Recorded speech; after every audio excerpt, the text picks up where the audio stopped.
join us now to talk about what's on the agenda and also the presidential race.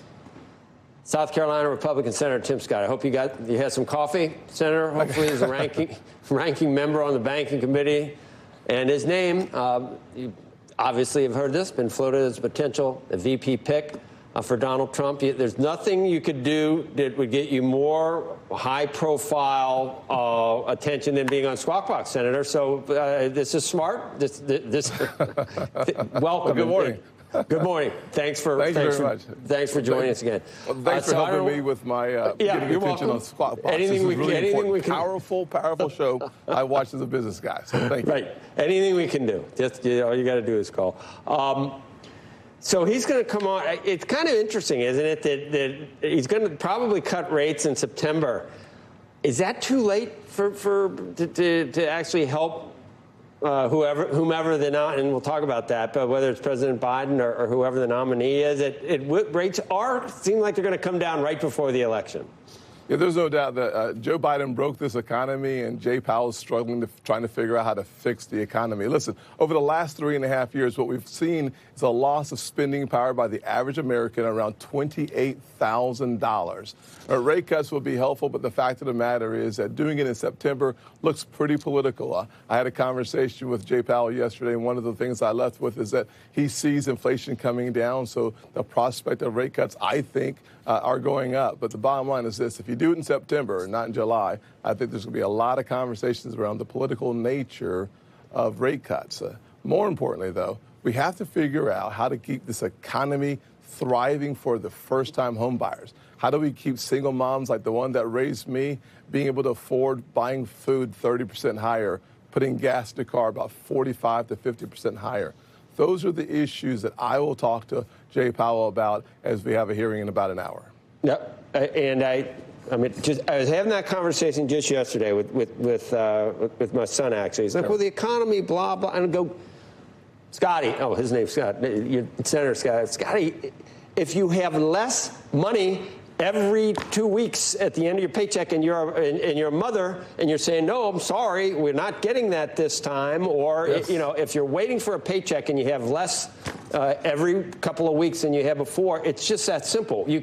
There's just no way to dress that up. There's not enough lipstick to put on that to help people." 100%. Listen, we went 52 paychecks in a row where inflation outpaced wage growth. Recovering from that is a long-term prospect. The challenge, of course, is baked into our economy today is significantly higher prices for everything everyday Americans have to afford. Whether it's housing, you're buying a house or renting a house. Whether it's groceries, you're making decisions in the line about what can you keep in your basket, or gas, energy for your homes. But those prices are fixed into, and they're significantly higher than they were just 4 years ago. But not all the blame goes to obviously the Biden administration. It's a global issue following the pandemic. Some of the energy things, I would grant you that some of those executive orders haven't helped.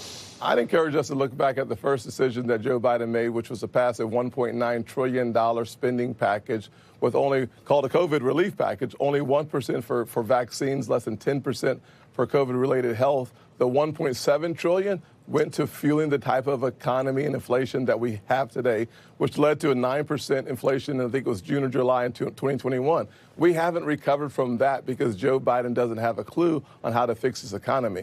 He thinks that government is the answer. We know that the free markets and capitalism is actually the answer to creating jobs, not the government. Will you press Chairman Powell on just getting in the weeds here on Basel III and in the endgame proposal? Are you getting anywhere with him? Yeah, I think we have made significant progress over the last several months on Basel III endgame. The bottom line is simply this: parking more capital on the sidelines makes it even more difficult in a challenging environment to have your first-time home buyers have access to capital, for small businesses to start their businesses. So having that conversation about a re-proposal, I'm encouraged by the signs that we're seeing that there's a strong possibility that we're going to see a re-proposal put back to the market, having an open period of comment once again. I hope they take their time and get this right. This is a significant impact on the health of our economy.